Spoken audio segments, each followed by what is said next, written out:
हरे कृष्णा। हरे महाराज जी से हम लोगों ने ये भक्तिनाथ ठाकुर जी का बड़ा ही सुंदर और बड़ा ही भावपूर्ण ये पद हम लोगों ने सुना। और अब हम लोगों का सौभाग्य आज माधवी कुंज से, हरिद्वार से, हमारे श्री भक्ति वेदांत श्री विष्णु महाराज जी, जो पहले राधे श्याम प्रभु के नाम से सब लोग जानते हैं, संन्यास के बाद महाराज जी का नाम हुआ है भक्ति वेदांत श्री विष्णु महाराज जी, हम लोगों के साथ आज जुड़े हैं। महाराज जी जो है बचपन में ही ये मठ में आ गए थे और बचपन से ही महाराज जी मठ की सारी सेवा इतना सुंदर रूप से सीखा और करते भी हैं। जो लोग महाराज जी को जानते हैं, इतना सुंदर श्रृंगार, इतनी सुंदर जो रसोई स्वादिष्ट। मैं भी जाकर के कुछ समय महाराज जी के पास रहा, कुछ रसोई और ठाकुर जी पूजा वूजा महाराज जी से सीखी मैंने भी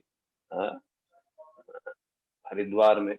बहुत ही सुंदर प्रसाद, श्रृंगार, पूजा और कीर्तन। देखो क्या इनकी फिर गला है, क्या इनका मतलब सुर है, सब कुछ महाराज जी जो हैं बचपन से ये सब इतना सुंदर रूप से सीखा। और विशेष रूप से गौड़िया मठ में जो कम लोग ही सीखते हैं, महाराज जी उस बचपन काल में जीव गोस्वामी पाद जी के जो हरिनामामृत व्याकरण है, मतलब जो व्याकरण संस्कृत का जो व्याकरण है पूरा, जो संधि संज्ञा और उसके बाद जो भी सब जो सातों जो प्रकरण है, सार सब कुछ सूत्रों सहित महाराज जी ने उसको मतलब पढ़ा, एग्जाम दिया, पास किया बचपन में। फिर उसके बाद और तो उसके बाद जो है भागवत भी पूरा जाकर के महाराज जी जो है पढ़ा। और इतना सुंदर भागवत कथा कीर्तन महाराज जी का, और सब जगह भागवत सप्ताह के द्वारा लोगों को भागवत के जो विचारों में डुबो देते हैं। तो महाराज जी पर विशेष कृपा रही श्री गुरुदेव का, और विशेष रूप से श्रीला वामन गोस्वामी महाराज जी का भी रहा। तो हम लोगों को सौभाग्य आज है कि महाराज जी से हम लोग परम पूज्य शिक्षा गुरुदेव श्री श्रीमद भक्ति वेदांत श्री वामन गोस्वामी महाराज जी के बारे में भी हम लोग सुनेंगे, और साथ साथ जो है गुरु महाराज जी के बारे में भी सुनेंगे। महाराज जी जो है पिछले कई दिनों से हरिद्वार से लगातार गुरुवर्गों की स्मृतियां कर ही रहे हैं। तो फिर भी हम लोग महाराज जी से बहुत विषय वस्तु है तो हम लोग सुनते हैं। तो महाराज जी दंडवत प्रणाम। हम लोगों का सौभाग्य है आपके साथ मतलब जुड़ने का।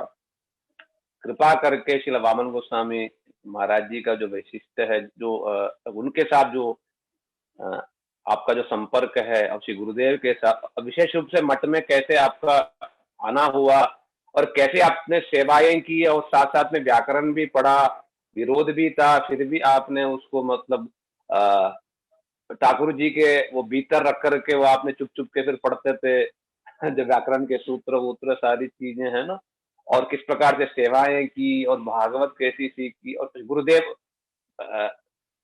वो सुना रहे थे, आप जैसे गुरुदेव जो है वो आपको बुलाया था कि मथुरा में आप डर रहे थे, पता नहीं किस लिए।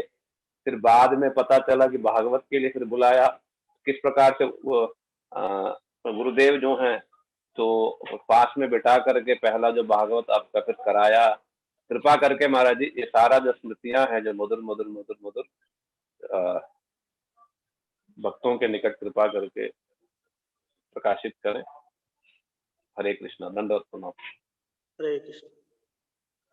गुरवे गौरचंद्राय राधिकाय तदालये कृष्ण भक्ताय तद्भक्ताय नमो। वंशाकल्पतरोभ्यश्च कृपा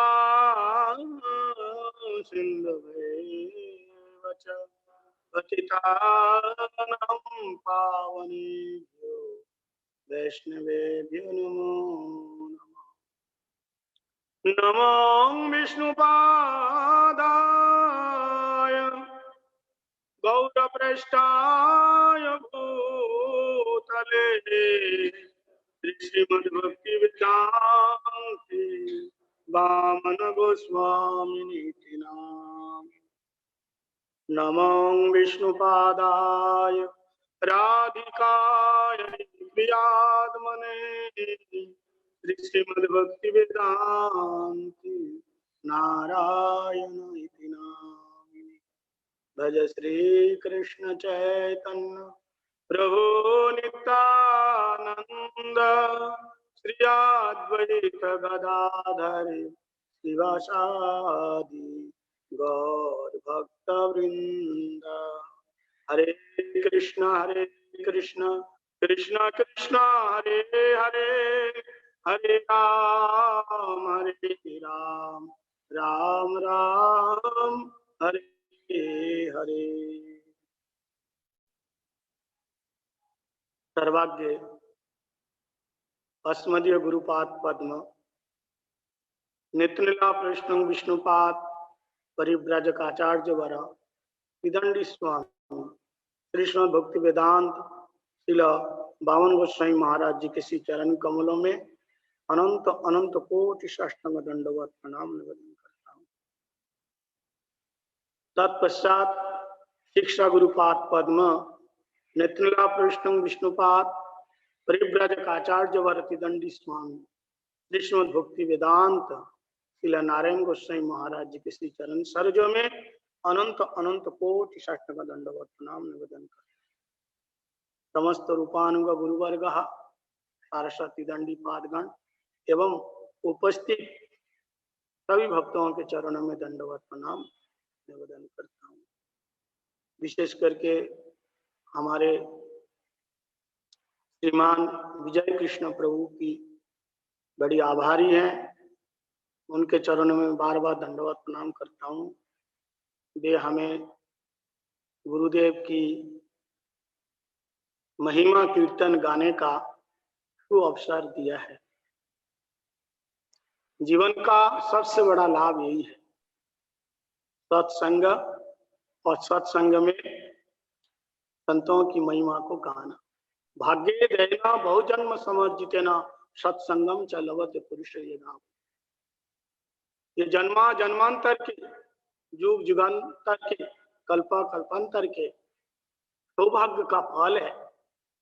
ये माता पिता की सेवा करने का, तीर्थों में जाकर के पर्यटन करने का, गौ ब्राह्मण साधु संतों की सेवा करने का फल जब किसी के जीवन में पुंजभूत होकर के उदय होते हैं, तब ऐसे ही सत्संग में गुरु की महिमा को गाने का तो अवसर मिलता है। तो मैं अपने आप को बड़ा ही धन्य समझूंगा, और विशेष करके हम सभी लोग धन्य है, क्योंकि हमारे जीवन में श्री गुरु महाराज जी की शतवार्षिक व्यास पूजा महामहोत्सव आए। ये सबके जीवन में नहीं आते हैं और दोबारा आएंगे भी नहीं। इसलिए पूरा 2021 तक गुरु जी के नाम पर, गुरु जी की स्मृतियों को, गुरु जी की महिमा को हम लोग गायन करेंगे, स्तवन करेंगे। जो साधक है वो आखिर भगवान तक कैसे जाता है, जाने की प्रक्रिया क्या है। मैं पहले थोड़ा सा गुरु की महिमा बोलना चाहता हूं, फिर बाद में गुरु जी की लीलाओं का स्मरण करेंगे, स्तवन करेंगे, कीर्तन करेंगे। तो एक साधक, एक बद्ध जीव कैसे अपने परम आराध्यतम इष्ट भगवान के श्री चरणों में पहुंचते हैं। तो पहुंचने के लिए इसमें बहुत सारे माध्यम होते हैं, बहुत भक्तों का हाथ होता है। जैसे एक छोटी सी कीड़े वो इतना नीच है, इतनी छोटी है, इतना अपवित्र है, जो विष्ठा में रहते हैं, कि जो कीचड़ में रहते हैं, मिट्टी में सना हुआ रहते हैं, ऐसी कीड़ी भी कभी कभी कदाचित अगर फूलों के अंदर छुप जाता है, तो फूलों के अंदर वो छुप जाती है, तो माली क्या करती है? माली क्या करते हैं? माली उस फूल को लेकर के बाजार में बेचने को आता है और उस फूल को मठ के कोई पुजारी जाकर के राधा विनोद बिहारी जी के लिए अथवा राधा माधव जी के लिए खरीद के लाता है और फिर उस फूल को सुवासित करके अगरू चंदन के द्वारा सुवासित करके ठाकुर जी के चरणों में समर्पित कर देते हैं। और वो जो कीड़ी है, जो छोटी सी है, अति क्षुद्रा है, जो अंदर दुख से बैठी है और छुपके से बैठी है, वो धीरे से फूल के अंदर से निकल करके जो भगवान के चरणों में चढ़ी हुई है, वहां से निकल करके जैसे ठाकुर जी के सामने से होकर के, भगवान जी के सामने से होकर के बाहर विचरण करती है, तो हमारे भगवान जी की नजर उस पर पड़ती है। और जैसे ही नजर पड़ी, इतने में उसका पूर्व जन्म के जितने प्रकार के प्रारब्ध था, एक क्षण के अंदर भस्मीभूत हो जाता है और वो धीरे धीरे भगवान का भजन करने लगता है और भगवान की सेवा में नियुक्त हो जाता है। बोले ठीक इसी प्रकार हम सब साधक भगवान के चरणों में जाने तक कितने जनों का हाथ है। ये फूल क्या है? फूल में सौरभ है, सौगंध है, ललितता है। ये क्या है? सत्संग है। और वो छोटी सी कीड़ी कौन है? वो हम ही है, हमारे जैसे बद्ध जीव है।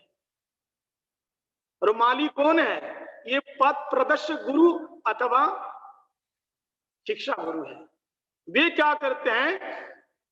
ये सत्संग में से वो क्या करते हैं? सत्संग में जो आता है जब बद्ध जीव, क्योंकि माली ने बगीचा लगाया, फूल को उगाया, सदगुरु के पास वो लेके आते हैं। कौन? पथ प्रदर्शक गुरु, यानी शिक्षा गुरु, पथ प्रदर्शक गुरु। और वो जो पुजारी आते हैं, ये कौन है? ये दीक्षा गुरु है। वे क्या करते हैं?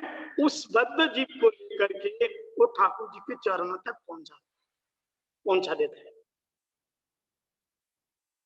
अब जब भगवान की सेवा करने लगते हैं, धीरे धीरे उसकी नजर भगवान की कृपा होने लगती है और फिर वो भगवत धाम पहुंचते हैं। ठीक इसी प्रकार हम अपने गुरु वर्गों के जीवन में दर्शन किया। सबसे पहले हमारे परम आराध्यतम गुरुपाद पद्म भक्ति वेदांत शिला बामन गोसाई महाराज जी केवल मात्र 9 साल आयु में अपने पद प्रदर्शक गुरु अथवा अपनी शिक्षा गुरु, अपनी मां के साथ अथवा अपनी बुआ जी के साथ शिला प्रभुपाद जी से मिले और फिर वहां से परम गुरु जी के साथ साक्षात्कार हुआ और फिर बाद में ठाकुर जी की सेवा में नियुक्त हो गए। ऐसे ही हमारे शिक्षा गुरु पाद पद्म भक्ति वेदांत श्री नारायण गोसाई महाराज जी, वे सत्संग के द्वारा हमारे नरोत्तमानंद दास ब्रह्मचारी जो हमारे महाराज जी हुए, जिनका नाम है भक्ति कमल मधुसूदन गोस्वामी महाराज जी, वे शिक्षा गुरु है। वे ला करके परम गुरुदेव के चरणों में समर्पित किया, यानी उनकी कथा से आकृष्ट होकर के परम गुरुदेव के चरणों में आए और शिला गुरु महाराज जी हमारे गुरु पाद पद्म भक्ति वेदांत शिला भवन गोस्वामी महाराज जी को अपने शिक्षा गुरु मान करके अपने गुरु महाराज जी की सेवा की। तो कहने का मतलब ये है कि हम भगवत चरणों में पहुंचते हैं तो पहुंचने के लिए बहुत गुरुओं का हाथ है। पथ प्रदर्शक गुरु, सबसे पहले चैत्र गुरु जो हमारे हृदय में विराजमान है, पथ प्रदर्शक गुरु, शिक्षा गुरु, दीक्षा गुरु, और अंत में ठाकुर जी के चरणों में हम पहुंच जाते। हम और एक बात कहना चाहता हूं, मैं और एक बात कहना चाहता हूं कि पूरे विश्व ब्रह्मांड में जितने हमारे रूपानुग गुरुवर्ग हुए, लेकिन जैसे हमारे गुरुपाद पद्म भक्ति वेदांत श्री वामन गोस्वामी महाराज जी की दीक्षा हुई, ऐसे दीक्षा किसी की आज तक नहीं हुई। और जैसे परम गुरुदेव ने उनको दीक्षा दी, और ऐसे दीक्षा किसी आचार्य ने नहीं दी। पर वो कैसे महाराज? बोले हमारे गुरु महाराज जी की दीक्षा कहाँ हुई? बोले जहां भगवान कृष्ण का जन्म हुआ, जहां भगवान कृष्ण का जन्म हुआ। भगवान कृष्ण का जन्म कहाँ हुआ? कारागार में। कहाँ जन्म हुआ? कारागार में जन्म हुआ। तो बताइए, आज तक किसी भी आचार्य ने कारागार में दीक्षा दी? अगर दी होगी तो मेरे को मालूम नहीं। आज तक किसी शिष्य ने कारागार में दीक्षा नहीं दी, नहीं दिया। उनको कारागार में दीक्षा लेनी पड़ी। लेकिन कोई चिंता की बात नहीं है। जो पारसमणि है ना, वो कहीं भी रहे सबको सोना बनाता है। चाहे भूमि पर पड़ी रहे, चाहे भूमि के ऊपर आसन पर पड़ी रहे, चाहे वो ताम्र पात्र में रहे, चाहे वो लोहे के पात्र में रहे, चाहे चांदी के पात्र में रहे, पारसमणि का अपना ही गुण होता है। तो हमारे परम गुरुदेव ये तो पारसमणि है। अब पारसमणि लोहे को सोना बनाते हैं, लेकिन हमारे गुरु वर्ग क्या करते हैं? ये ऐसे पारसमणि हैं, ये लोहे को सोना नहीं बनाते हैं, ये लोहे को पारसमणि ही बनाते हैं। क्या बनाते हैं गुरुदेव? अपने जैसे ही बनाते हैं। इसलिए श्रील प्रभुपाद कहते हैं, मैं आज तक किसी को शिष्य नहीं बनाया। क्या बनाया? हमेशा हमें गुरु बनाया है। गुरु बनाया है हमें, क्योंकि वो पहले से ही तो लोगु है, उसको और क्या लोगु बनाना है? तो हमने गुरु बनाया है। प्रभुपाद जी का विचार है। प्रभुपाद जी कहते हैं हम सभी को गुरु बनाया है। तो पारसमणि सोना को, लोहे को सोना बनाते हैं, लेकिन हमारे गुरुवर को क्या करते हैं? ये लोहे को पारसमणि भी बना देते हैं। लेकिन एक शर्त है, बड़े ध्यान से सुनो। एक शर्त है, लोहे में किसी प्रकार का जंग नहीं होना चाहिए। लोहे में किसी प्रकार जंग नहीं होना चाहिए। अगर उसमें जंग लगा हुआ है, मर्चे लगा हुआ है, तो वो पारसमणि उसे, जैसे चंबुक है ना, वो उसी को खींचते हैं जो साफ सुथरा हो। तो सुकृतिवान चातुर्विद्या माम भजन्ते जे जना और जुपासते आर्थी जिज्ञासु अर्थार्थी ज्ञानी च भारत। ऐसे हमारे गुरु महाराज जी की दीक्षा हुई, और ऐसे परम गुरुदेव ने दीक्षा दी। ऐसी महिमा है।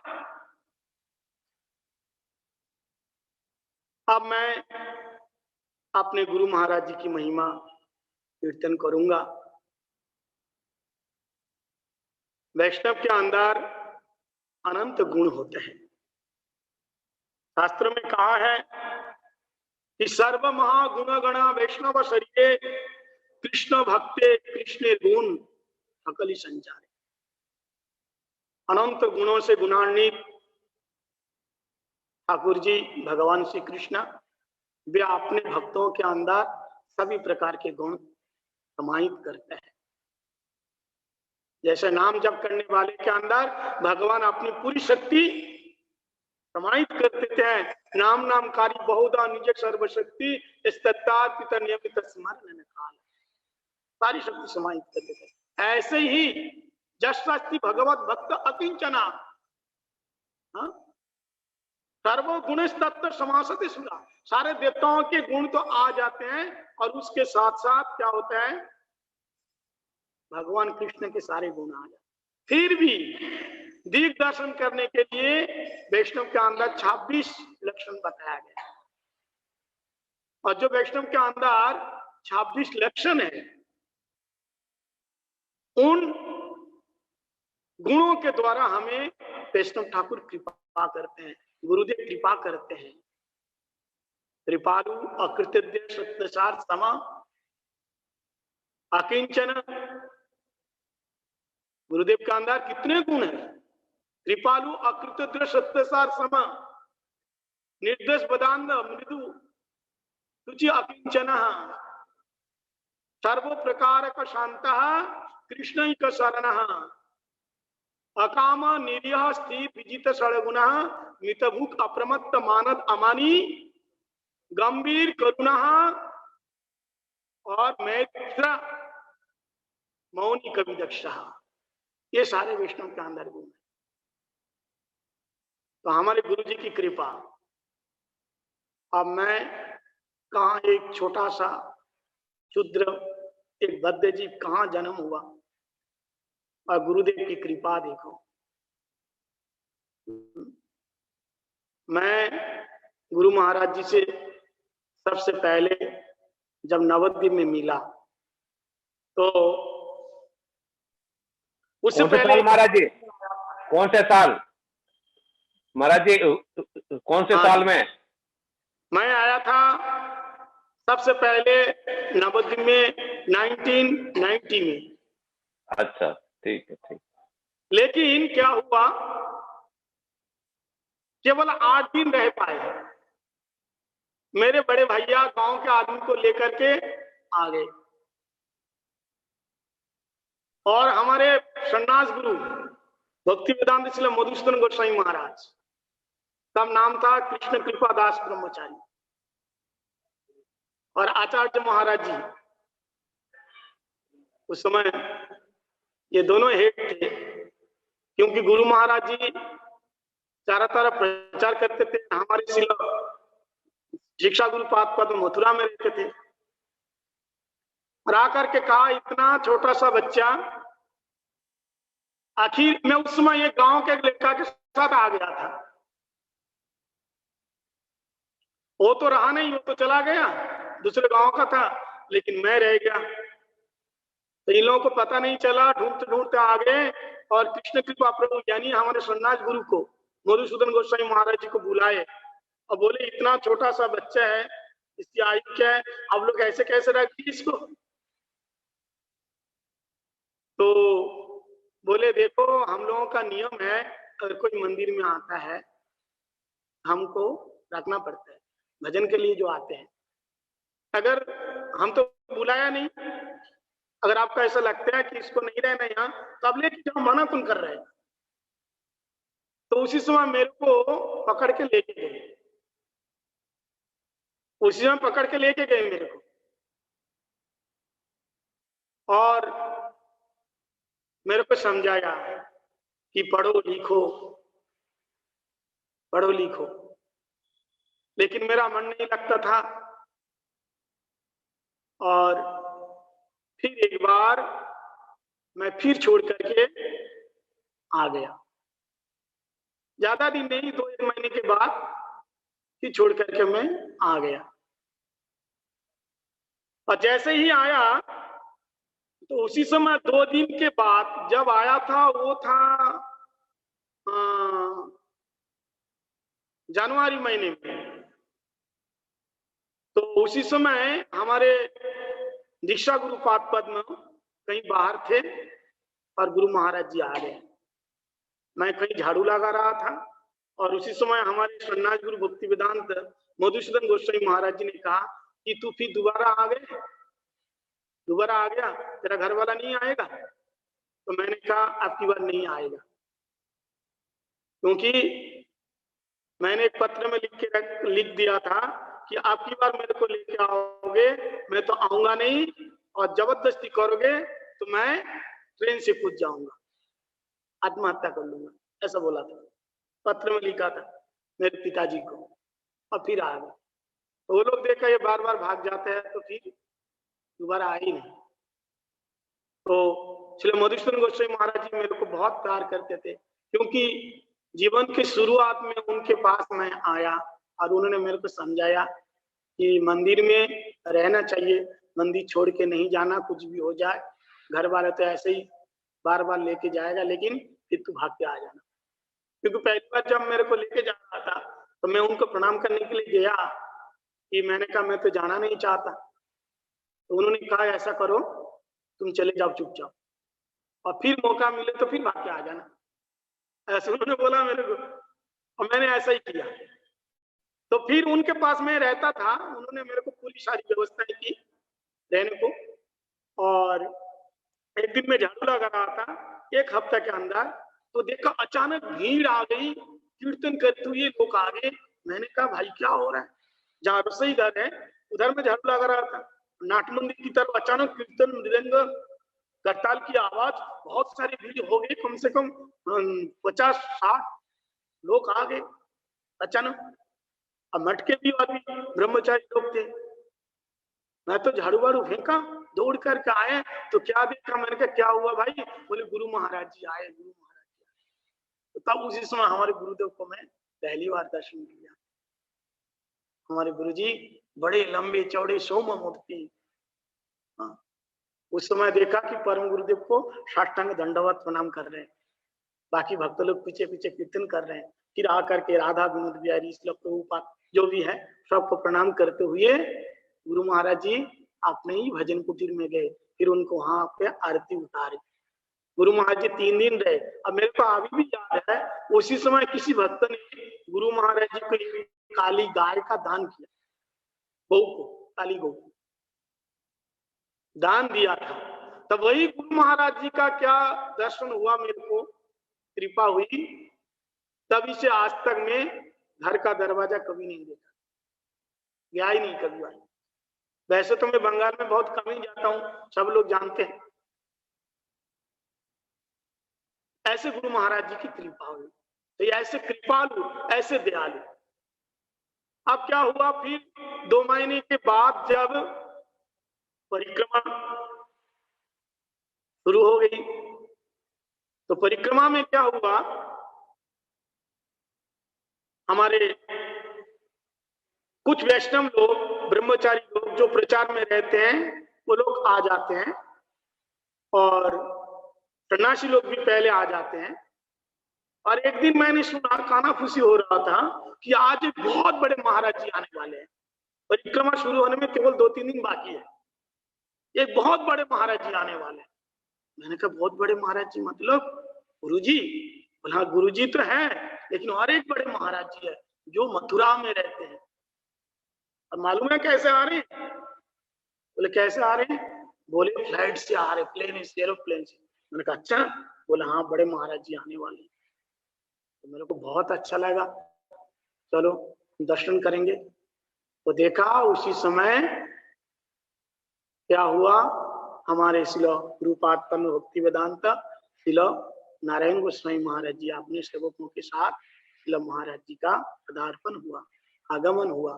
सभी भक्त लोग दंडवत प्रणाम किया।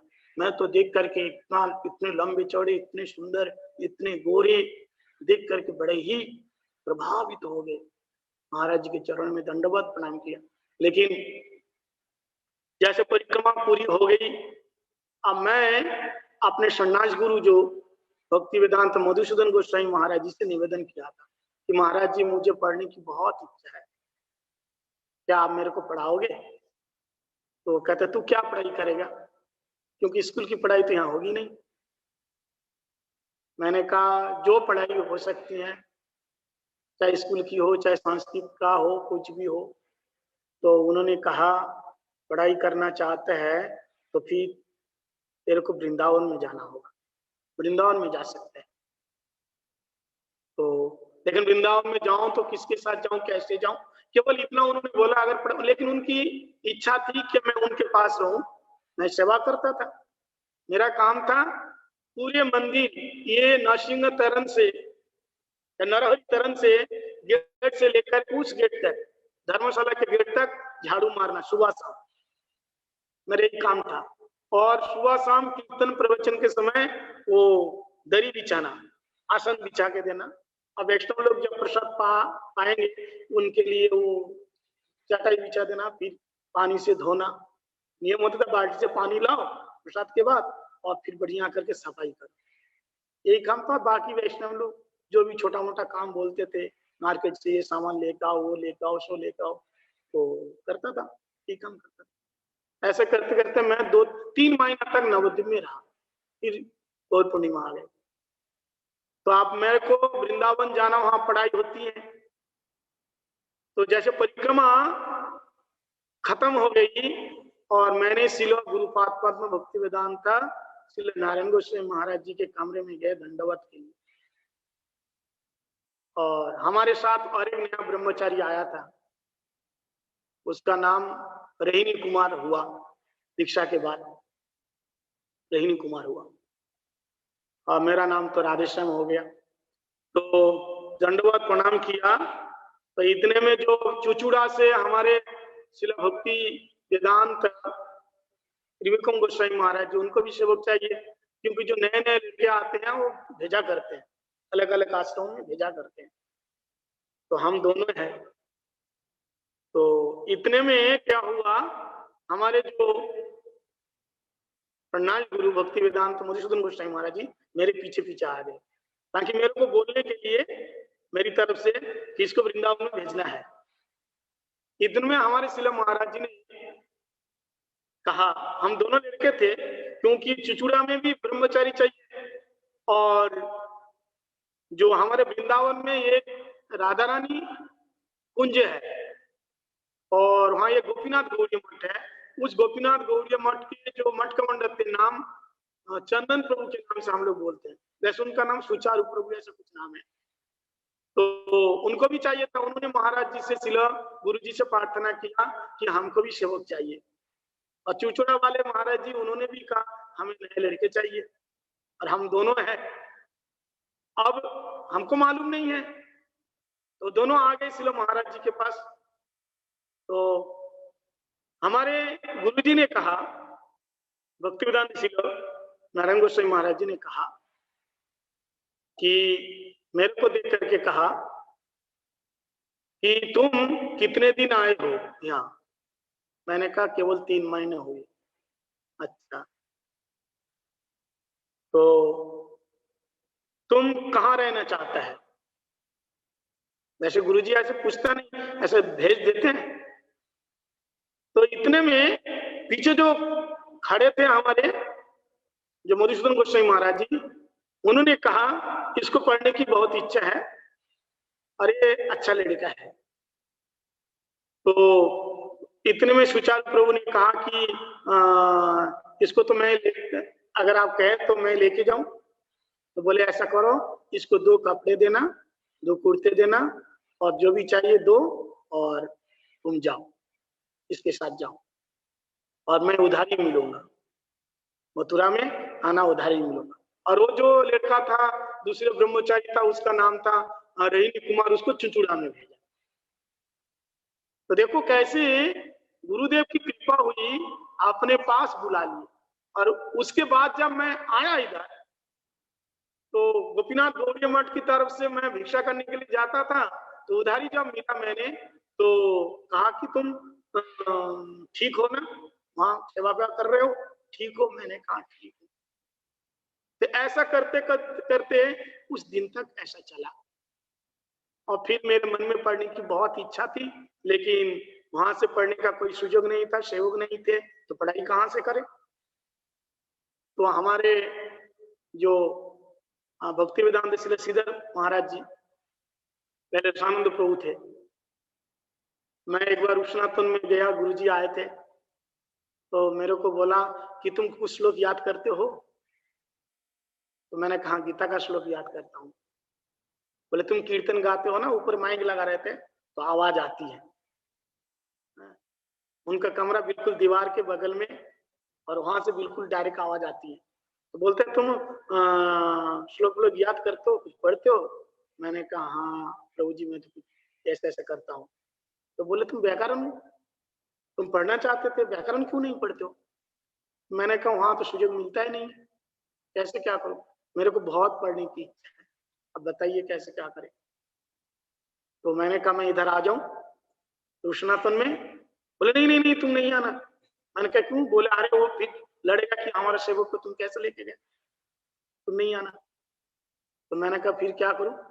बोले ऐसा करो तुम पहले तो वहां जो पुजारी प्रभु थे मठ कमंडल थे सनातन के, उनके पास गए कि मैं यहाँ रहना चाहता हूँ। बोले नहीं नहीं मैं तुमको रख नहीं सकता, एक ही मठ है और दूसरे ब्रह्मचारी के यहाँ रख लूं दूसरे मठ के तो वो नाराज हो जाएगा। तो पुजारी प्रभु ने कहा ऐसा करो, विमल पुजारी उनका नाम था, विमल पुजारी को उन्होंने कहा कि ऐसा करो तुम मथुरा में जाओ, पहले वहां 1-2 हफ्ता रहो और फिर आ जाना मेरे, तब मेरे ऊपर से दोष कट जाएगा। तो मैं सीधा बैग पैक लेकर मथुरा जाने लगा। तो सुचारू प्रभु ने कहा कहाँ जा रहे हैं? मैंने कहा मैं मथुरा जा रहा हूँ। आप वहां रहेंगे? हाँ वहां रहेगा, पूजा पूजा ये सब कौन करेगा? बोले आप तो मेरे को पढ़ने भी नहीं देते हैं और मेरा मन है आप तो यहाँ। तब मैं देखो गोपीनाथ गौड़िया मठ में मैंने 3-3.5 साल तक रह लिया, तब की बात है, 3.5 साल रहने के बाद। और फिर इसके बाद मथुरा में गया और मथुरा में 1-2 हफ्ता रहने के बाद फिर इधर ही आ गया, फिर उन्होंने कुछ नहीं बोला। तो मैंने इस तरह से धीरे धीरे और भी बहुत सारी जो बाधा विपत्तियां थी जैसे भी हमने पढ़ाई करी। एक बार क्या हुआ, गुरु जी आए मथुरा से और मैं दंडवत प्रणाम किया तो शिलो गुरु जी ने पूछा कि तुम पढ़ाई करते हो? मैंने सुना तुम व्याकरण पढ़ते हो। मैंने कहा पढ़ता हूँ। तो बोले एक मैं हिंदी का मीनिंग बताता हूँ, इसका संस्कृत श्लोक क्या है तुम बताना। मैं तो डर गया बिल्कुल, मैंने सोचा मैं क्या बोलूंगा भाई। वैसे तो मैं शिला गुरु जी से बहुत डरता था, डर लगता था बहुत, इसलिए डरता था कि कुछ पूछ ना ले, अब बता नहीं पाऊंगा तो मेरे को बहुत गुरु जी को लगेगा कि कुछ करता नहीं, खाता पीता सोता रहता है और इतने लोगों के सामने पूछ लेते हैं। तो मैं बहुत डरता था, इसलिए डर के हमारे दूर दूर रहता था, पास में नहीं जाता था। लेकिन उस दिन कैसा हुआ, दंडवत करने के लिए गए और इतना में पूछ लिए कुछ पढ़ाई करते हो? मैंने कहा संस्कृत पढ़ते हो? हाँ पढ़ता हूँ। तो एक बात बताओ, तुमके एक मीनिंग बताता हूँ हिंदी में ट्रांसलेट, उसका संस्कृत तुम बोलना। तो बस ध्यान से सुनो पहले। तो उन्होंने कहा कि उसका संस्कृत श्लोक तुम बताना। बोले कि गुरु जी की कृपा होने से पंगु व्यक्ति भी लांग सकते हैं पर्वत को और गूंगे व्यक्ति भी बोल सकते हैं। ये कौन सा श्लोक है? तो वो श्लोक तो मेरे को पहले से ही याद था, सब लोग जानते हैं। मुकम करति वाचलम पंगु लंघयते गिरिम जत कृपा तमाम बंदे श्री गुरु दिन तारणम या परमानंद माधव। तो गुरु जी ने कहा तुम जानते हो इसका मतलब? मैंने जो बताया, अगर गुरुदेव की कृपा होती है तो लंगड़े व्यक्ति भी लंघ सकते हैं पर्वत को, और गुरुदेव की कृपा होए तो मूर्ख व्यक्ति भी क्या कर सकते हैं? वो बाचाल हो सकते हैं। या बाचा या मुकम करति बाचलम, बाचलम मतलब बहु भाषाते बाचलम नास्ति, बकबक करने वालों को बाचल बोला जाते हैं, लेकिन बहु भाषाते बाचलम, यहाँ बाचल शब्द का अर्थ ये नहीं है। यहाँ बाचाल का मतलब, बाचाल मतलब क्या? बाचा अलम करती थी बाचलम, जो हमारी वाणी को भी अलंकित कर दे उसको बाचाल बोलते हैं। यानी हमारी वाणी में कृष्ण का नाम हो, गुरुदेव का नाम हो, उसी वाणी को, उसी बच्चा को बाचाल बोलते हैं। तो तुम जो संस्कृत पढ़ रहे हो, तुमको मालूम नहीं है संस्कृत पढ़ने से इसके मद होता है, अहंकार होता है कि मैं बहुत जानता हूं, इसके अहंकार होते हैं। और जितने लोग संस्कृत पढ़े कोई भी नहीं टीका, चला गया है। इसलिए संस्कृत पढ़ो, माना नहीं है, लेकिन सारी सेवा करके मंदिर की सेवा करो। वैसे करते हो क्या तुम? मैंने कहा मैं पूजा करता हूँ। उस समय पुजारी था, वहां भी पूजा करता था। मैंने रुसनातन में भी 8 साल तक लगातार पूजा किया मैंने, और पूजा के बीच में अपनी पढ़ाई पूरी करी मैंने। और अकेले पुजारी, आजकल जैसे तो सुबह एक पुजारी शाम के एक पुजारी, पहले ऐसा नहीं होता था, अकेले ही पूजा करता था सुबह से लेकर के शाम तक, सब लोग जानते हैं। और हमारे जो प्रभु जी विमल प्रभु श्रृंगार कर देते थे बड़े ठाकुर जी को, हम छोटे ठाकुर जी को करते थे ऐसे। तो इस प्रकार से गुरु जी की कृपा देखो, यानी हमारे अंदर मत ना आए, अहंकार ना आ जाए, क्योंकि हर चीज का एक अहंकार होता है, मद होता है। देखो अभी मैंने 26 लक्षण बताया, उसमें से एक लक्षण है गुरुदेव का अकिंचन। अब गुरुदेव अकिंचन का मतलब क्या है? अकिंचन का मतलब क्या है? जन्म, ऐश्वर्य, विद्या और रूप, ये चारों होने के बाद भी जिसके अंदर किसी प्रकार का मद न हो, अहंकार शून्य हो, उसी को कहते हैं अकिंचन।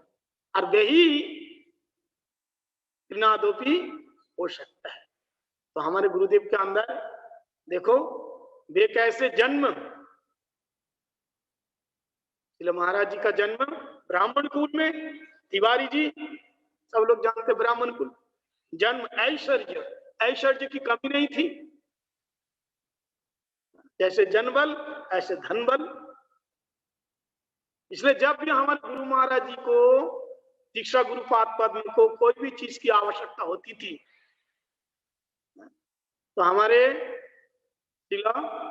शिक्षा गुरु के निकट भेज देते थे। कोई पैसा की आवश्यकता हो, कोई बनवाना है, कुछ करना है, यहाँ तक कि टोटा गोपीनाथ जी उनको स्वप्न में कहा कि मुझे वस्त्र चाहिए, तो दीक्षा गुरुपाद पद्म ने फोन करके बताए, जैसे भी पत्र के द्वारा जैसे भी उन्होंने बताया कि ऐसे चाहिए आप बनाओ। तो लक्ष्मी कमी नहीं थी उनके पास। इनका नाम क्या है? नारायण। नारायण जी कौन है? लक्ष्मीपति है। बताइए, जो स्वयं लक्ष्मीपति है, इनके धन की कोई कमी नहीं होती है। जैसा नाम वैसे काम, पैसों की बारिश होती थी, जहां जाते थे सभी लोग जानते हैं।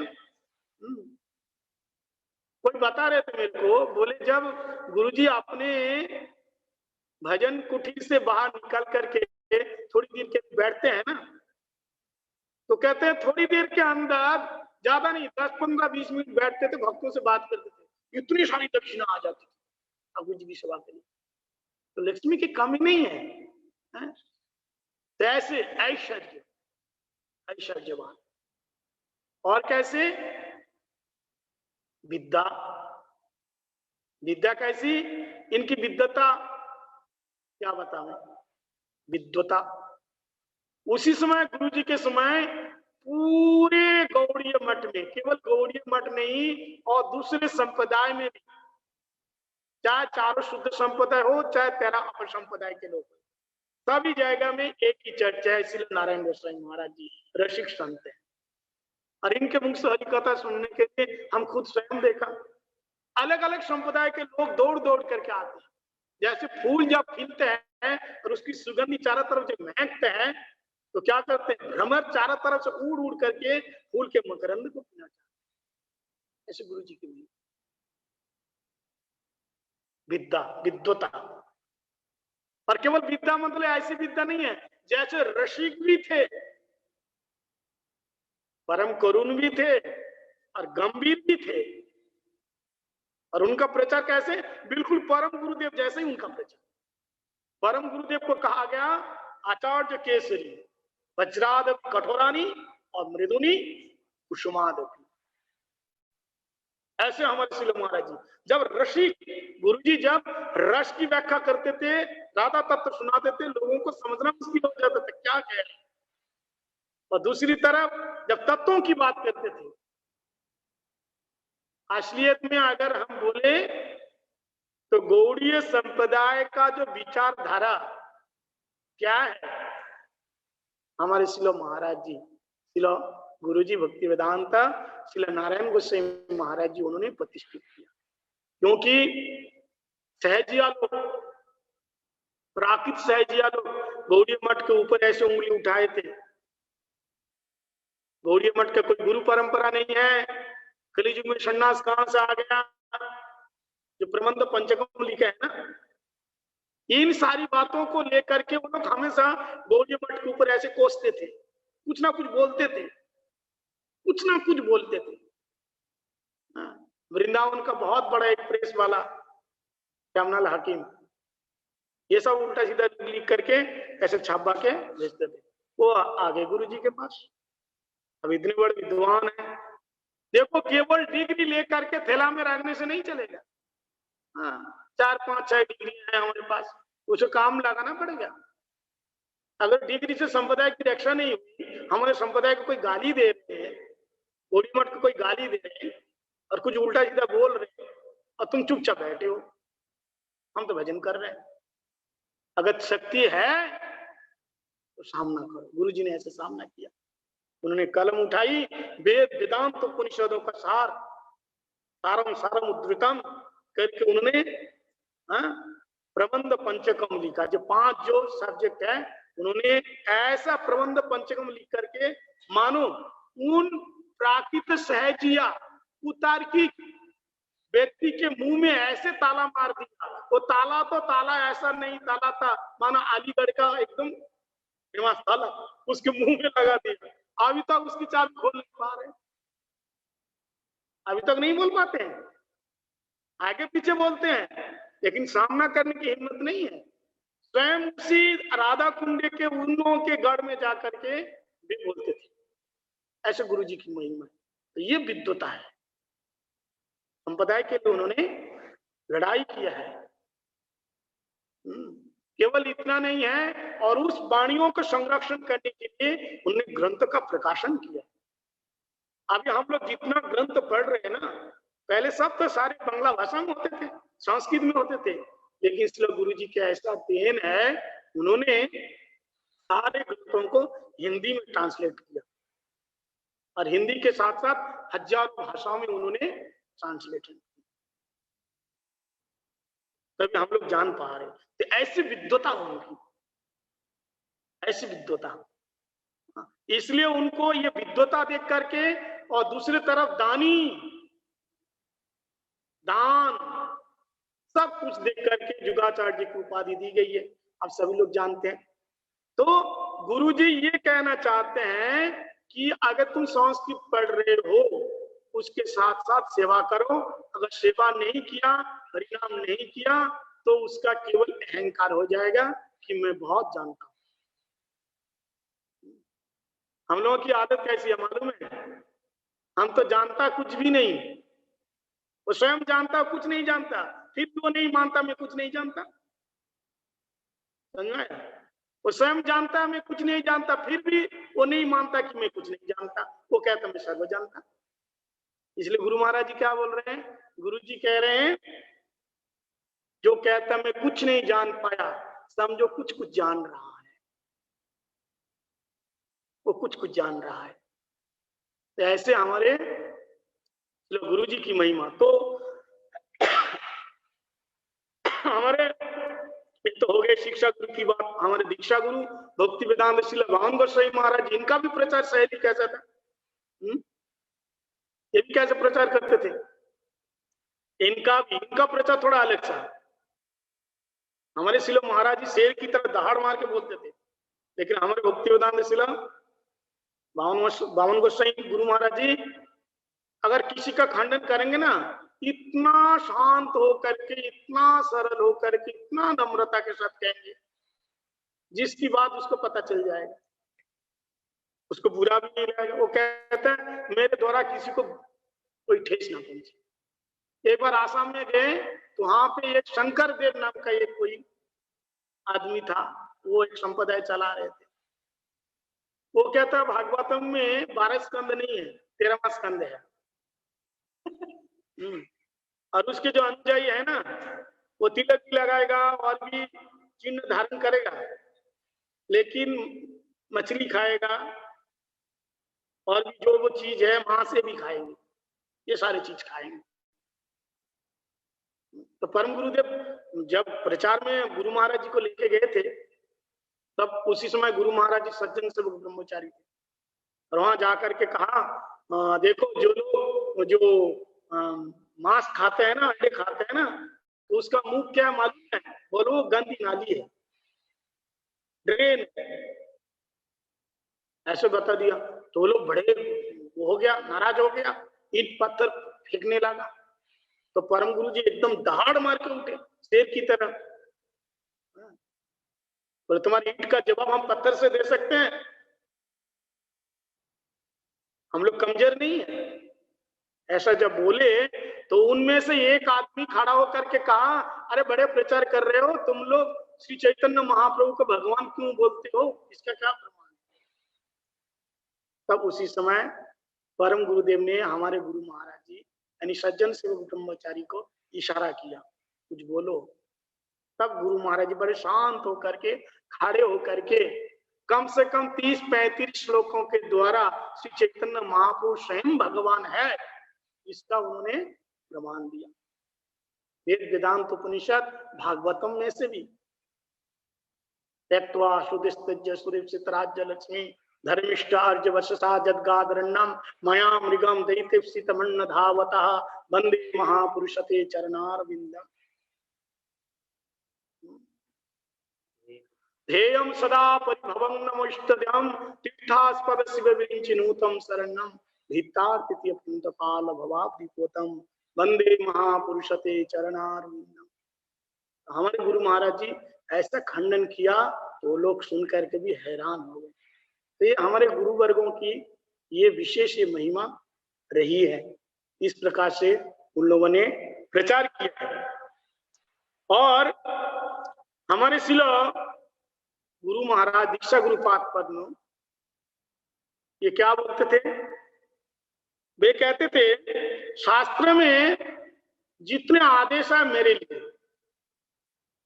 और अगर तुम मेरे हो तो तुम्हारे लिए। गुरु महाराज जी कभी श्री गुरुदेव अर्थों का संग्रह नहीं करते थे।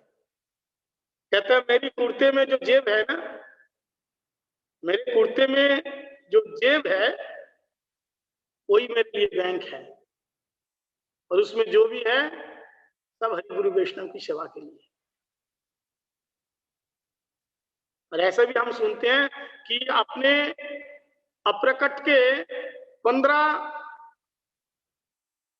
10-15 साल पहले उन्होंने पैसा कुछ छूते नहीं थे, नहीं छूते थे। से वो लोग उठाते हैं वही रखते हैं, जिसको कभी कुछ देना है तो वही लोग करते थे। गुरु महाराज जी ऐसे छूते नहीं, ऐसे संत, ऐसे हमारे गुरु वर्ग हुए, किसी प्रकार का लोभ नहीं। तो इस प्रकार से गुरु जी ने कहा कि संस्कृत पढ़ो और ठीक है, लेकिन सब सेवा करो, सब कुछ करो। तो इस प्रकार से गुरु जी की ऐसी कृपा है, और मुझ पर कृपा हुई। एक बार क्या हुआ, सबसे पहले जब आते थे बीच बीच में तो हरिकथा बोलते थे। उन्होंने रुषनाथन गौड़ी मठ में बृहद भागवतामृत का प्रवचन दिया, वेणुगीत का भी प्रवचन दिया। तो उसी समय मैं नया नया था जब, तो मेरे को समझ में नहीं आता था हिंदी। ठीक है, सभी लोग बैठते थे सुनते थे, मैं भी गुरुजी हैं प्रवचन दे रहे तो बैठना भी चाहिए, डांटेंगे नहीं, तो मैं आके बैठता था। अब थोड़ी देर बैठा, समझ में नहीं आ रहा था क्या बैठेंगे बताओ। अगर अभी यहाँ कोई दूसरी भाषा में, उर्दू भाषा में प्रवचन करे तो आप लोग बैठेंगे? कितनी देर बैठेंगे? तो मेरे को समझ में नहीं आता था, तो मैं थोड़ी देर बैठ करके वहां से निकल गया, उठ गए। अब देखो कितना ध्यान रहते हैं। और जैसे प्रणाम करने के लिए गया मैं, तो मेरे को बोला इधर आओ, पास में आओ। गया, बोले तुमने आज हरिकथा में बैठा था? तो मैंने कहा अच्छा क्या हुआ? पहले दिन तो आधा सुन करके आ गया, दूसरे दिन गया ही नहीं। दूसरे दिन गया ही नहीं, दूसरे काम में लगा रहा। तो जैसे प्रणाम करने के लिए तो कहा कि तू हरिकथा सुनने क्यों नहीं आता है? तो मैं डरता हुआ कहा कि महाराज जी मेरे को ना समझ में नहीं आता है।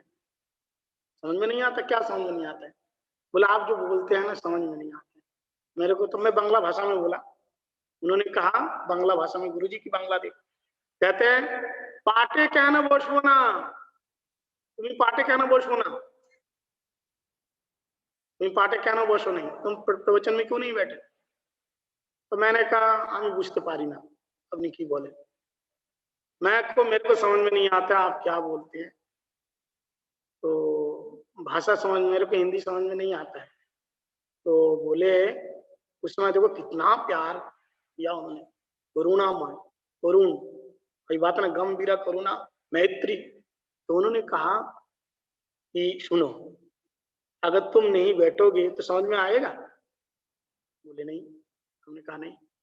बोले तुम रोज बैठोगे, सुनते सुनते एक शब्द तुमको समझ में आएगा। और उसी दिन से बात को मैंने ऐसे हृदय में गांठ बांध लिया कि जब भी प्रवचन होता है तब मैं क्या करता हूँ, वो सुनता हूँ सीखने के लिए, सीखने के लिए सुनता हूँ।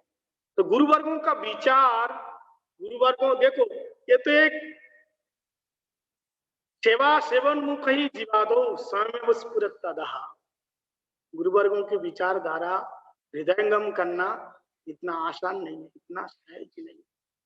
तो गुरुजी की ऐसी कृपा हुई कि धीरे धीरे धीरे धीरे मेरे को कथा सुनने में रुचि हो गई, शास्त्र पढ़ने में रुचि हो गई। अब इसके बाद धीरे धीरे वृंदावन आते जाते रहे। और फिर क्या हुआ, 2008 की बात है, 2008 की बात। इसके बीच में और बहुत सारे प्रसंग है, मैं मूल प्रसंग बता रहा हूँ। 2008 की बात है। 2008 में अप्रैल महीना के 1 तारीख से 7 तारीख तक मेरी भागवत कथा इसी माधवी कुंज में था, इसी माधवी कुंज में था, कथा इसी माधवी कुंज में थी। तो मैं करा। तो इसके बाद पहले जो ब्रह्मचारी यहाँ देखभाल करते थे वो पता नहीं है कहाँ चले गए। इतने रामचंद्र प्रभु जी का फोन आया कार्तिक महीने के समय। कुछ बाद रामचंद्र प्रभु ने कहा कि राधेश्याम तुम आओ इधर, कार्तिक में आ रहे हो ना। मैंने कहा हाँ पता नहीं है। तब मैंने उसी समय यहाँ 10 दिन के लिए रुक गया था। तुम इधर आओ, गुरुजी बुला रहे। तो मैं गया, जाकर के दंडवत प्रणाम किया और कहते हैं कि तुमको अभी हरिद्वार में रहना पड़ेगा, तुमको अभी हरिद्वार में रहना पड़ेगा। तो मैंने कहा हरिद्वार में, मैं तो वृंदावन में रहता हूँ, वृंदावन में रहने का विचार है मेरा। अब वृंदावन छोड़ के कहीं मन नहीं लगता था, क्योंकि शुरू से मैं वृंदावन में रहता था। तो मैंने कहा अब वहां कैसे रहेंगे, वहां तो मेरा मन नहीं लगता है। तो उस समय गुरुजी ने बहुत बड़ी बात कही। बोले देखो, अगर तुम मेरी बात को ना मानोगे और वहां से छोड़ करके आ जाओगे तो वृंदावन में रहने का फल तुम्हें नहीं मिलेगा। हरिगुरु वैष्णव का आदेश पालन करना ही वृंदावन निवास है। मैं कहता हूं तुम वहां रहो मन लगा करके और तुमको वृंदावन रहने का फल मिलेगा। अब तुम तो यहाँ से व्याकरण तो पूरा पढ़ लिया, कथा करते हो, घूमते रहते हो, इधर उधर कथा करते रहते हो, तो अब वहां रह करके तुम प्रचार करो, वहां से प्रचार करो। मेरी इच्छा है वहां से प्रचार करो और वहां से तुम्हारा प्रचार बढ़िया होगा। यहाँ तो बहुत सारे कथा करने वाले हैं, वहां तो कोई नहीं है, वहां रहो प्रचार करो। तो गुरु जी का आदेश हुआ वहां रहो। और आज देखो गुरु जी का क्या आदेश हुआ, गुरुवर्गों की ऐसी कृपा है, मैं आज सर्वत्र जाता हूँ, हरि कथा का प्रचार करता हूँ, कीर्तन करता हूँ। प्रचार में क्या करता हूँ, गुरु जी की कृपा ही कीर्तन करने का प्रयास करता हूँ। तो उसी समय उन्होंने कहा, जब मैं प्रणाम करके दूसरे दिन प्रणाम करने गया तो उन्होंने कहा, मेरे से कहा, बोले मैं तुमको सन्यास देना चाहता हूँ। देखो गुरुवर्ग कैसे अयोग्य व्यक्ति को योग्य बनाते हैं, उनके अंदर ये विशेष गुण होते हैं। अपात्र को पात्रता बनाना। बद्धजीव सभी तो अपात्र हैं, भले ये अहंकार से कहे कि मैं सब कुछ जानता हूं, लेकिन अपात्र ही है। मेरे अंदर काम है, क्रोध है, लोभ है, मोह है, सब कुछ भरा पड़ा हुआ है। अब मेरे को कह रहा है मैं तुमको सन्यास देना चाहता हूँ। तो मैंने हाथ जोड़ करके कहा कि गुरुजी, मैं तो सर्वथा अयोग्य हूँ और मैं कैसे संन्यास लूंगा, मेरे से नहीं होगा। तो उन्होंने कहा, देखो, जब मेरे गुरुजी मेरे को बुलाए थे सन्यास लेने के लिए, मेरे को दृष्टांत दिया कि सन्यास लो, मैं भी यही बात कहा था, लेकिन मेरे गुरुजी ने कहा जब गुरुदेव सन्यास देते हैं तो योग्यता प्रदान करके देता है। तुम तो भागवत भी करते हो, मैं ना जाने कैसे कैसे लोगों को सन्यास दे रहा हूँ, इसलिए तुम ले लो, सन्यास ले लो, लेकर के वहां जाओ। तो मैंने कहा कि मेरे को अब थोड़ा सा टाइम चाहिए। तो खुश होकर के कहा, ठीक है, टाइम जितना लेना है ले लो, लेकिन सन्यास लेना, लेकर बढ़िया करके प्रचार करना। ये उनकी इच्छा थी। तो फिर दूसरे दिन मेरा आने का था, ट्रेन थी, और सुबह जैसे दंडवत मेरी ट्रेन उत्कल से यहाँ आना था, 11:55 का ट्रेन है। तो गुरुजी वहीं कुछ विशेष उसी में थे, तो दरवाजा बंद था, भीड़ थी, कुछ ऐसा था, तो मैं जा नहीं पाया, इसलिए बाहर से प्रणाम करके आ गया, बाहर से प्रणाम करके आ गया। फिर दूसरे दिन कॉल आया उनका, इसलिए माधव महाराज जी ने कहा कि भाई महाराज तुम्हारे संग कथा बोलबे।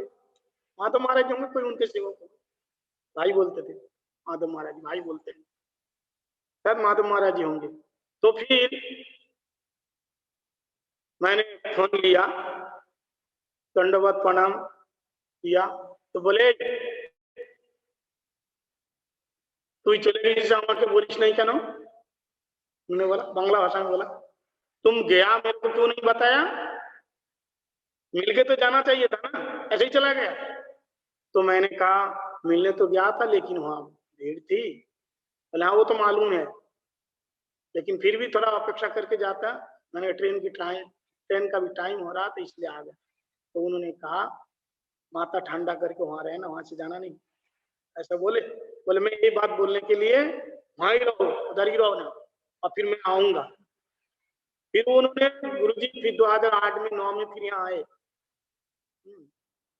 यहाँ ऋषिकेश में जो एक स्थान है कोयल घाटी, पहले यहाँ आते थे, हमारे यहाँ माधवी कुंज में के कुंज के जो 12 नंबर रूम है वहीं रुकते थे, और फिर वहां से एकांत के लिए जब गर्मी का मौसम होता था, सुंदर गंगा जी के किनारे ऋषिकेश में वहीं निवास करते थे। और मैं क्या करता था, गाय का जो दूध, रोज 5-6 लीटर दूध मैं यहाँ से भर भर के यहाँ से लेके जाता था, सब लोग जानते हैं, यहाँ से लेके जाता था, और ऐसे 10 दिन 15 दिन जो भी होते थे गुरुजी के लिए लेके जाता था। और आखिरी दिन जब होते हैं, जिस दिन उनको जाना होता है, तो जब प्रणाम करने के लिए गया तो कहते हैं तुमको कल से आना नहीं पड़ेगा, ऐसा कह रहे हैं। वहां सेवक भी नहीं है, कष्ट होता है, तो वहां सेवक, यहाँ तो कोई सेवक नहीं होते थे, अगले पूजा करना, रसोई बनाना, ये करना, एक और दूसरा होते थे। फिर वहां से दूध छोड़ करके आओ, फिर फटाफट आकर के ठाकुर जी की आरती करो, ये करो, सो करो, बहुत काम होता था। इसलिए कहते हैं कि तुमने सेवा की है और बढ़िया तरीके से रहो, ऐसा बोल करके 2 साल 8-9 साल 2008-9 2009 में ऐसे ही आए, और हमें थोड़ी बहुत सेवा करने का सुयोग मिला। ऐसे गुरु जी की कृपा रही। और एक बात इससे पहले की बात है, जैसे कि विजय कृष्ण प्रभु बोल रहे थे, ये 1998 की बात है। एक बार कार्तिक महीना के समय उनको मथुरा के जो डैम्पियर है ना, वहां पे कोई एक भक्त, उनसे वहां भागवत कथा करानी थी। तो उसी समय क्या हुआ, भागवत कथा करानी थी तो सारे लोग परिक्रमा में चले गए, और उसी समय तीर्थ महाराज जी अकेले भागवत करते थे। तीर्थ महाराज जी, हमारे पूज्यपाद तीर्थ महाराज जी अकेले भागवत कथा करते थे। तो उस समय गुरु जी ने देखा कि तीर्थ महाराज जी को तो बहुत काम है, सेवा है, बिजी है, अब ये कैसे करेंगे कथा। तो उनको पता चला कि वृंदावन में राधेश्याम रहते, तो वो भी भागवतम पढ़ते हैं। तो फिर वो माधव महाराज जी का फोन आया, इसलिए माधव महाराज जी का, भाई वो गुरु जी बुला रहे हैं, जैसे बोला बुला रहा है, मैं तो बहुत डर गया, तुम बुला रहे भाई, कुछ तो क्या बात है, क्या हो गया है? तो बोले तुम अभी आ जाओ। दोपहर को फोन किया, बोले शाम को आ जाओ। शाम को आए, मैं आया, दंडवत प्रणाम किया, और प्रणाम करने के बाद कहा गुरुजी बताइए। तो कहते हैं तुम कथा कर लेते हैं? तो जैसे कहा तुम कथा कर लेते हैं। मैंने कहा मैं तो डर गया भाई, कथा कर लेते हैं, मैं क्या कथा कौन करके? बोले भागवत कथा कर लेते हो? तो मैंने कहा तो प्रैक्टिस तो कर रहा हूँ, तो एक दो जगह किया है। तो कहते हैं ऐसा करो, ये कथा है मथुरा में, और तुम ऐसा करो आज जाओ, और कल सुबह, परसों से कथा है, कल सुबह अपना सारा सामान लेकर के यहाँ आ जाना, और कथा करना है तुमको। अब तो मेरे मन में तो एकदम लड्डू फूट रहा था, उसी के मारे मोर नाच रहा था, और दूसरे तरफ डर भी लग रहा था, क्या बोलूं, कैसे बोलूं, क्या करूं, बहुत डर लग रहा था। और एक तरफ तो बड़ी खुशी हो रही थी कि चलो कथा करने को तो सुयोग मिल गया। गया, सामान पामान लेके आया, और कथा थी सिंधी, वो सिंधी वाला धर्मशाला ना, सिंधी वाली धर्मशाला जो भी है उसी में। जिस दिन कथा थी गुरुजी स्वयं गए हमारे साथ, और भी उनके सारे भक्त लोग थे। और एक ऐसे जैसा हम यहाँ बैठे, ऐसे एक छोटी सी बैठ गद्दी बनाए, हम सारे लोग बैठे थे। गुरुजी बैठ करके बढ़िया करके 10-15 मिनट प्रवचन दिया, और दे करके बोले, प्रवचन में ये बोले, देखो ये लड़का छोटा सा है लेकिन बढ़िया कथा सुनाएंगे, उनको ध्यान से सुनना। और उस समय मैं हिंदी भी ठीक से बोल नहीं पाता था, अभी भी नहीं बोल पाता हूँ, ऐसी कोई बात नहीं है, तो टूटी फूटी हिंदी जैसे भी बोलता था। बोले ध्यान से सुनना, समझ में आएगा, कथा सुनाएंगे। तो गुरुजी जैसे जैसे छोटी सी भैंस गद्दी है, तो मेरे को ऐसे खिसक गए थोड़ी से, और मेरे कह इधर बैठो। अब मैं डरूं, उतरे तब तो बैठूं, कैसे बैठूं मैं? गुरुजी बैठे। देखो जैसे एक छोटा सा बालक, जिमी बालक महतारी, जैसे माँ बालक की रक्षा करते हैं हर प्रकार से, कैसे करुणामय है। हम लोग करुणा को समझ नहीं सकते। हमने कहा ना कि हमारे जीवन में गुरुदेव अपने सारे छापी लक्षणों के द्वारा हमें दर्शन कर रहे हैं, लेकिन हम उसका अनुभव नहीं कर पा रहे। गुरुजी थोड़े से खिसक गए और बोले यहाँ बैठो। बोले कुछ नहीं होगा, यहाँ बैठो। मैं बैठा, और उन्होंने अपनी ही प्रसादी माला हमारे गले में दिया। जो जो लोग वहां थे उस समय, उनको पता होगा, बहुत पुरानी बात है, कौन किसकी बात याद रखते हैं, वो हमारी बात है इसलिए हम नहीं याद रखें, हमारी घटना है। अब उन्होंने माला पहना दिया और ऐसे सर में हाथ दिया और बोले डरना नहीं। गुरु जी को मालूम है मैं बहुत डरता हूं, आज भी डरता हूं, मैं डर लगता है, वो डरना नहीं, अपने हरिगुरु वैष्णव से डर लगता है, वैसा डर नहीं लगता है। तो कहते हैं डरना नहीं, कथा सुनाओ। तो गुरुजी बोल करके चले गए और बोले मैं आखिरी दिन में फिर आऊंगा। अब कथा तो उस समय सुबह शाम कथा होती थी।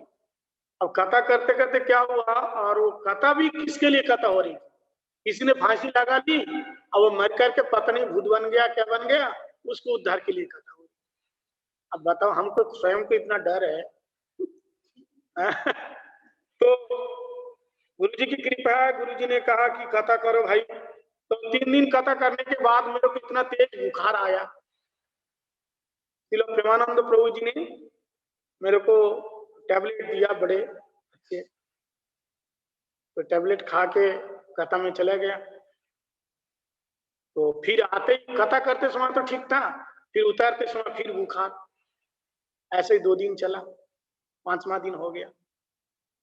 तो फिर उन्होंने श्रील गुरु जी ने मेरे को बुला करके मेरे को कहा ये नरसिंह मंत्र, एक नृसिंह देव का एक मंत्र बोल, इसका जाप करके ये करना, तुमको डर नहीं लगेगा।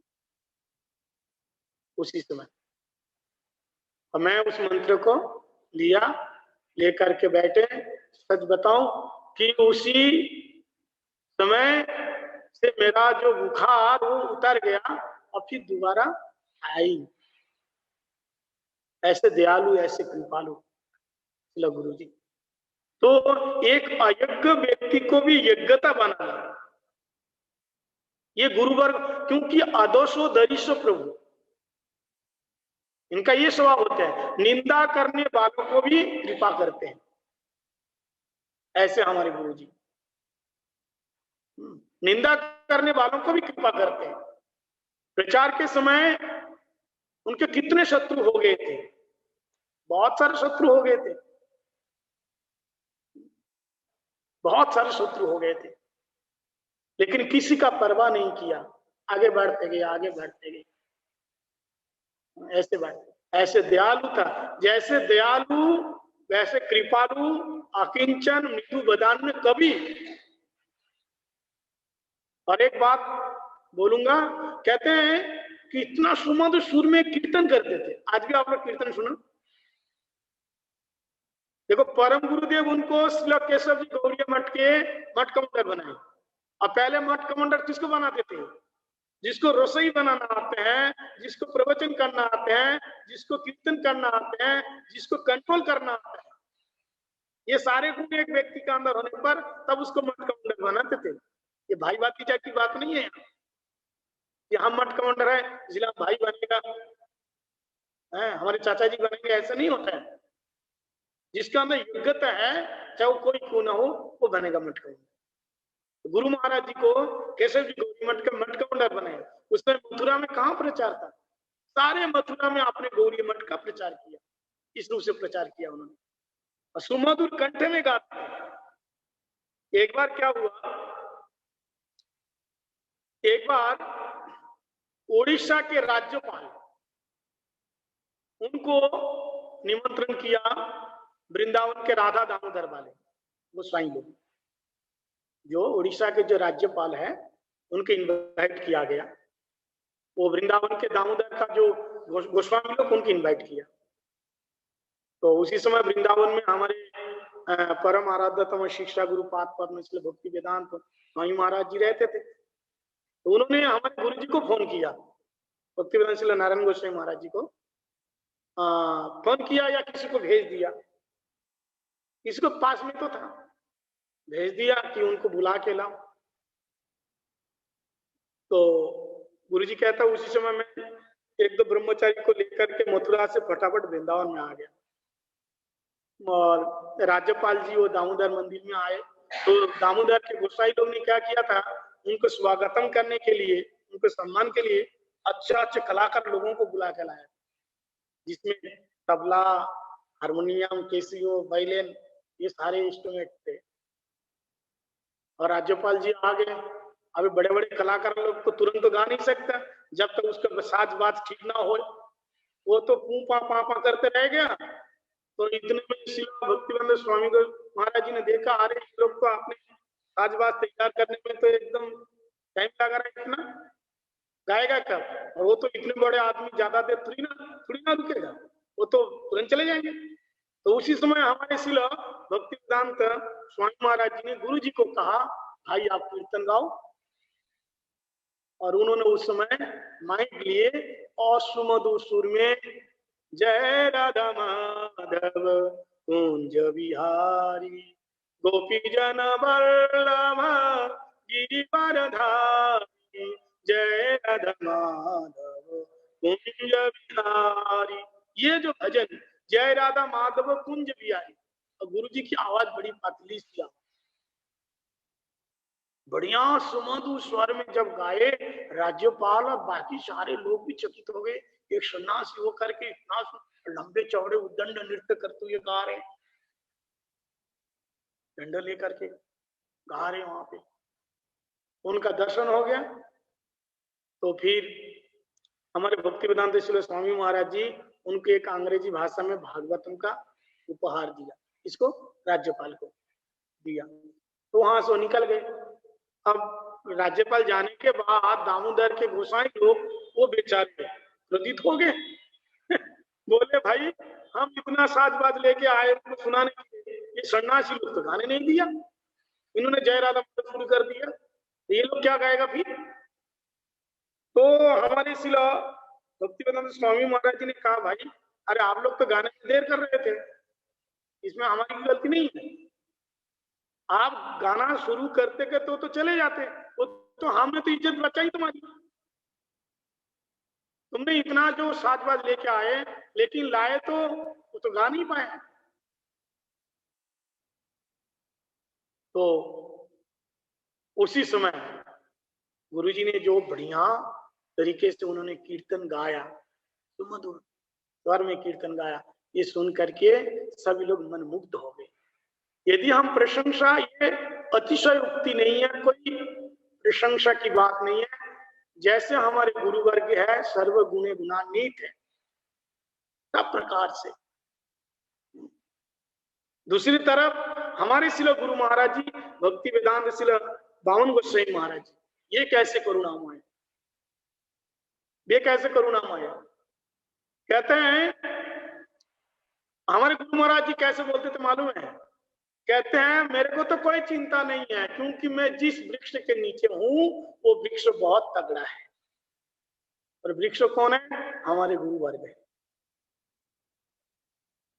वो हमारे गुरु वर्ग है। इनकी करुणा देखो। एक बार आपने सेवक से कहा कि चलो, सेवक ने कहा कहाँ चलो? गुरु महाराज जी कुछ नहीं, चलो तो चलो।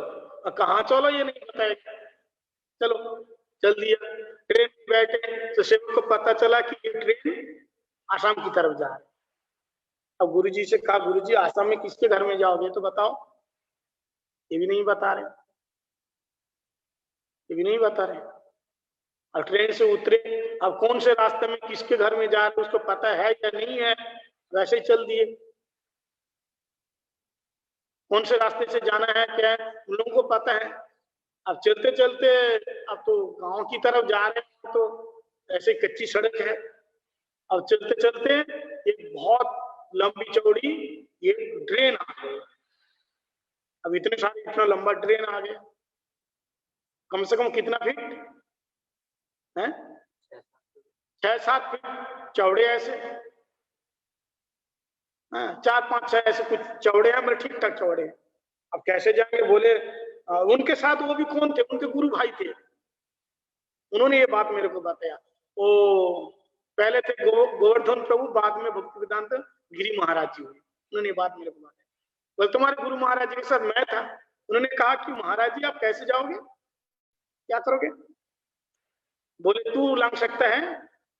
बोला हम तो लंघ सकते हैं, आपकी जो कपड़े का जो है पुतली है वो लेकर के तो हम छलांग लगा देंगे, लेकिन आप बताइए क्या करें, आपका इतना भारी शरीर है, लंबे चौड़े हैं। तो गुरुजी ने कहा तू मेरी चिंता मत कर, तू आप ही कर, मैं तो पार हो जाऊंगा जैसे तैसे, तू चिंता मत कर, तू कैसे जाएगा। तो हमारे प्रभु जी थे, गोवर्धन प्रभु जी थे, सोचा कि महाराज जी को इधर रहने दो, मैं छलांग मार करके उस पर जाऊंगा और लोगों को बुला के लाएंगे। और उन्होंने अपनी शक्ति दिखाई पीछे होते, और दौड़ करके आकर के जैसे वो लांघने के लिए छलांग मारी और मुंह के बल पर धड़ाम से गिरा, धड़ाम से गिरा। मिट्टी तो थी, धूल मिट्टी थी, धड़ाम से गिर करके तुरंत एकदम खड़े हो गए। वो भी लंबे चौड़े थे। और जैसे ही कपड़े को धूल झड़ने लगे तो ऐसे पीछे देखा तो गुरुजी आ गए। इस पार देखा, इस पार बोले आप कैसे आ गए? बोले जब तुम गिरा ना तब आ गया। जब धड़ाम से मुंह के बल गिरा तो वो तो अच्छा हुआ मैं तेरा हाथ पकड़ लिया, फिर तू ड्रेन में गिर जाता, तो ड्रेन में गिर जाता है। तो गुरु महाराज के जीवन में ऐसे अलौकिक और करुणामय कैसे, देखो जिनके घर जाना था उनको कुछ भी मालूम नहीं है, और गुरुजी जाकर के बरामदे में बैठे हैं और वो लोग खेत में काम कर रहे हैं। गांव वाला जाकर के कहा भाई तुम्हारे गुरुदेव जी आए हैं, और वो लोग अपने काम छोड़ करके भाग भाग के आए, गुरुजी आए गुरुजी आए। तो देखा गुरुजी एक सेवक के साथ चुपचाप बैठे हैं। गुरुजी बैठे, गुरुजी आप आए, आप पहले से सूचना दिए होते तो हम लोग तैयारी करते। गुरुजी ने कहा कोई टेंशन लेने की आवश्यकता नहीं।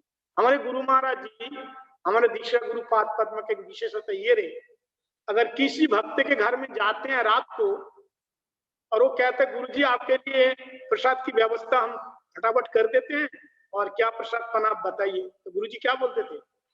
उन लोगों की ये व्यस्तता को देख करके ये परेशान ना होए, इसलिए गुरुजी क्या बोलते थे? हम खा के आए हैं, हमारा पेट बहुत भारी है, अभी खाने का कोई विचार नहीं। प्रसाद पाने का कोई विचार नहीं। आप लोग परेशान मत होइएगा, आप लोग आराम से रहो और अपन विश्राम करेंगे, कोई टेंशन नहीं। ऐसे गुरु जी थे हमारे। अब वो भक्त लोग गुरु महाराज के लिए क्या लाऊं क्या करूं, गुरु जी ने कहा बनाने की कोई जरूरत नहीं है, तुम्हारे घर में मुड़मुड़ा है, मुड़मुड़ा बोले तो है, परमल बोलते हो ना जिसको, तो यहाँ का परमल तो अलग टाइप का होता है, बंगाल का अलग टाइप का होता है, बड़े स्वादिष्ट होते हैं परमल। बोले परमल है, बोले है, बोले पानी ले जाओ, उसको धो करके रखा। बोले गुरुजी नारियल भी है, बोले ठीक है, वो नारियल को भी लाओ, उसको ऐसे ही क्या बोलते हैं चूर चूर करके, कूर के बोलते हैं, चूर चूर करके उसको निकाल के लाए। बोले गुरुजी दूध भी है, गाय का दूध, बोले वो भी लाओ, केले भी है वो भी लाओ, चीनी भी है चीनी भी लाओ। अब बताइए उसी मुड़मुड़ा को पानी में धो करके पानी फेंक दिया, मुड़मुड़ा हो गया नरम, उसमें दूध डाले, उसमें चीनी डाल दिया, उसमें केले डाल दिया, अब उसको उसमें नारियल भी डाल दिए, अब उसको पा के देखो कितनी सुस्वाद है। बोले गुरुजी आप ये पाएंगे कुछ नहीं है। बोले क्या, कौन कहता है कुछ नहीं है, मुड़मुड़ा है, पानी है, दूध है, चीनी है, केले है, नारियल है, 6 चीजें, अभी भी कुछ नहीं है। हम इसी से पूछ रहे हैं कैसे करुणामय है, कैसे दयालु। गरीब आदमी थे बेचारे, गुरुजी कहाँ जाएंगे तो क्रिया करने के लिए। बगल में एक मास्टर जी थे, उनके घर में इंतजाम किया, उसका घर ठीक ठाक था, अटैच बाथरूम, कैसे भी पक्का था। तो गुरुजी से कहा गुरुजी ये बगल वाले हैं, ये इनका घर ठीक ठाक है, अब वहाँ विराम कीजिए, आराम कीजिए और वहाँ पे आपके लिए व्यवस्था है। तो गुरु महाराज जी ने बिल्कुल मना कर देना, मैं नहीं जाऊंगा। जब मेरे बच्चे लोग सालों साल इस कुटिया में रह सकते हैं, क्या मैं 2 दिन के लिए नहीं रुक सकता? मैं यहीं ही रहूंगा। और गुरुजी देखो गए ही नहीं, गुरुजी गए नहीं। ऐसे गुरु महाराज जी की महिमा।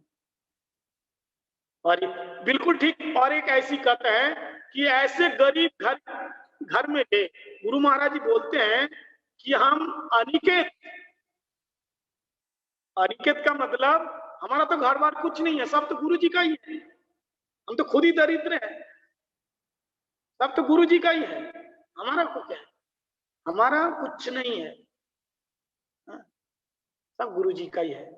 इसलिए गुरु महाराज जी, हमारे भक्ति वेदांत शिला वामन गोस्वामी गुरु महाराज जी कहते हैं कि एक शिष्य को क्या गर्व होना चाहिए, एक शिष्य के ये गर्व होना चाहिए कि मैं गुरु जी का खाता हूँ, गुरु जी का पीता हूँ, गुरु जी का पहनता हूँ और गुरुदेव के दिए हुए श्वासों को लेकर के जीता हूँ। और ये गर्व नहीं हुआ तो फिर शिष्य बनने का लायक नहीं है। अगर वो सोचता कि मैं खुद कमा के लाता हूँ, खुद खाता हूँ और कभी कभी गुरु जी को दक्षिणा देता हूँ, हम लोग तो यही सोचते हैं ना, गुरु जी को हमने दक्षिणा दे दी। अरे दे दिया तो क्या दे दिया तुमने, गुरु जी कृपा करके लिया है ना हमारे दोस्त को, गुरु जी कृपा करके तुम्हारे दोस्त को लिया है, ऐसा नहीं है। तो ऐसे हमारे गुरु वर्ग है, तो गुरु वर्ग को हम समझ नहीं पाते हैं। घर में ढूके हुए हैं और वो फूस का बना हुआ था, रात को बारिश हुई और टप टप टप टप पानी गिरने लगा। गुरु जी के पास हमेशा एक छतरी होती थी, छतरी लगा के ऐसे बैठ गए और सेवक को कहा कुछ नहीं बोलना किसी को। अब घर वाले सुबह पूछे गुरु जी रात को नींद आई? बोले बहुत अच्छी नींद आई, खर्राटे लेके सोए, कोई टेंशन नहीं। लेकिन उनको तो मालूम है ना उसका ही घर है, बेचारे बड़े दुखी हुए बात में। ऐसे गुरु वर्ग है हमारे अंदर के, कोई भी दोष को ये गिनाते नहीं, अदोषो दरिशो प्रभु। हम लोग क्या करते हैं ना, हमारे अंदर हर प्रकार का दोष है, हर प्रकार के अवगुण है, लेकिन गुरुदेव क्या करते हैं, हम जन्मा जन्मांतर के पापी नीच अछूत, फिर भी गुरुदेव अपने चरणों में रखते हैं। और देखो सबसे बड़ी बात यह है, गुरुदेव देखो संसार में हम लोगों को कैसी आदत है, किसी का अगर दीक्षा लेनी है ना तो पहले गुरु महाराज जी क्या बोलते हैं, कि ये चीज नहीं खाना, ये चीज नहीं खाना, ये नहीं करना, वो नहीं करना। पहले खान पान की शुद्धि है, फिर बाद में हरिनाम दीक्षा लेने का। पहले ऐसा ही होता था, गुरुदेव ऐसे हरिनाम नहीं देते थे, अच्छी तरह से परख लेते थे, अच्छी तरह से परख लेते थे, ऐसे दीक्षा नहीं देते थे। दीक्षा लेने के लिए बहुत टाइम लगता है, लेकिन पहले योग्यता बना के फिर देते थे।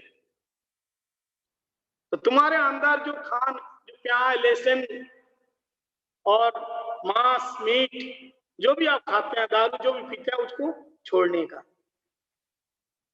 एक लोग कहते हैं, एक ने कहा महाराज मैं तो चाय पीती हूँ, चाय नहीं छोड़ सकती। तो एक साधारण से चाय जब वो नहीं छोड़ सकते हैं, चाय के प्रति आसक्ति है, वो चाय के लिए भगवान को छोड़ देंगे, गुरु जी को छोड़ देंगे, लेकिन चाय को नहीं छोड़ सकते हैं, गुरु जी का आदेश नहीं मानेगा। एक बार क्या हुआ, एक चेला आए गुरु जी के पास रहने को। अब क्या हुआ, गुरु जी ने पूछा बेटा तू दारू पीता है? शिष्य बनने के लिए आया। तो 2-4 दिन मंदिर में ऐसे रहा, प्रसाद बढ़िया मिलता है, अच्छा लगा कि मठ में रहूंगा। तो गुरुजी ने कहा बेटा तू चाय पीता है? तो कहते हैं हाँ गुरुजी पीता हूँ। दारू पीता है? हाँ पीता हूँ। मांस, मीट, अंडे, सिगरेट, बीड़ी पीते हैं? बोले गुरुजी सारे सब कुछ पीता हूँ, लेकिन बेटा अगर दीक्षा लेनी है, मंदिर में रहना है, आश्रम में रहना है, तो चाय छोड़ो, बीड़ी छोड़ो, सिगरेट छोड़ो, प्याज लहसुन छोड़ो, मांस मीट छोड़ो, ये सब छोड़ो। तो मालूम है चला ने क्या कहा? बोले गुरुजी मैं तो इतना सारा नहीं छोड़ सकता, मैं एक को छोड़ सकता हूँ। क्या?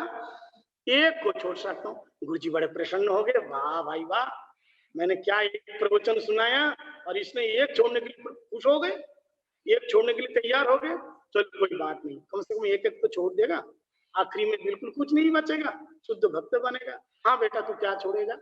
या बीड़ी छोड़ेगा पहले, या चाय छोड़ेगा पहले, या सिगरेट छोड़ेगा पहले? तो क्या बोलता मालूम है गुरुदेव, ना मैं तो चाय एक चीज छोड़ूंगा। वो क्या है बताया? ना मैं चाय छोड़ूंगा, ना बीड़ी छोड़ूंगा, ना सिगरेट छोड़ूंगा, ना मैं मांस मीट अंडा छोड़ूंगा। तो गुरुदेव ने कहा फिर क्या छोड़ेगा? बोले गुरुजी इतना सारा तो एक साथ नहीं छोड़ सकते हैं, केवल एक चीज हम छोड़ सकते हैं, एक को छोड़ सकते हैं। बोलो क्या? बोले मैं आपको छोड़ सकता हूँ। मैं आपको छोड़ सकता हूँ। गुरुजी ने कहा कृपा करो भाई। तो ऐसे जो शुद्ध वैष्णव है वो पहले खान पान का फर्क रखते हैं। ऐसा नहीं है, बहुत से लोग उंगली उठाते हैं, अरे आजकल तो महात्मा तो ऐसा ही हो रहे हैं, वैसा ही हो रहे हैं। ऐसे नहीं है। तो ऐसे हमारे श्री गुरुपाद पद्म जितने लोगों को दीक्षा दिया, बड़े शुद्धिता के साथ, बड़े नियम के पक्के होने पर तब जाकर के हरिनाम दीक्षा दी। ऐसे नहीं। तो इस प्रकार से हमारे गुरु वर्गों का ये विचार है, और विशेष करके हमारे श्री गुरु महाराज जी कहता है कृष्ण ही का शरणम, कृष्ण ही का शरणम। बस एक छोटी सी बात बोल के विराम दूंगा। कृष्ण ही का शरणम कैसे? मतलब मैं एकमात्र कृष्ण भक्त की ही शरण में हूँ। भक्ति वेदांत शिला हमारे गुरुपाद पद्म पावन गोस्वामी महाराज जी बोलते थे, जब उनके आखिरी समय रात को 2 बजे 1 बजे जो जोश से चिल्ला चिल्ला करके बोलते थे, हे ठकुरानी, राधा रानी को ठकुरानी बोलते थे, कृपा करो, दया करो, कुछ बोलते थे, रोते थे। जब रोते थे, कुछ बोलते थे, तो उसी समय और ईसा कभी कभी बातचीत भी करते थे, ऐसे बातचीत करते थे। तो सेवक पूछते थे गुरुजी आप किससे बातचीत कर रहे हैं? तो कहता मैं अपने मालिक से बातचीत कर रहा हूं। किससे? मालिक से। कौन है आपके मालिक?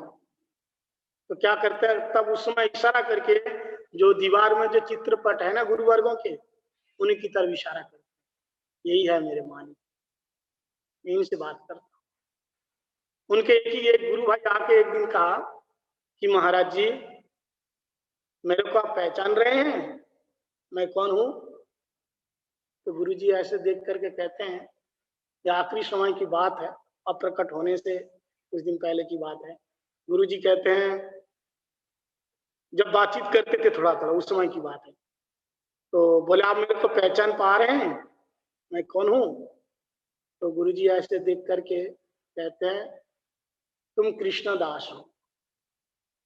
अजीब का स्वरूप तो कृष्णदास है, तुम कृष्ण का दास हो, तुम कृष्णदास हो। तो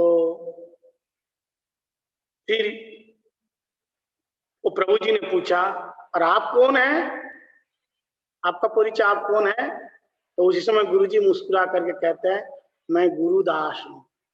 देखो गुरु के प्रति कितनी निष्ठा है।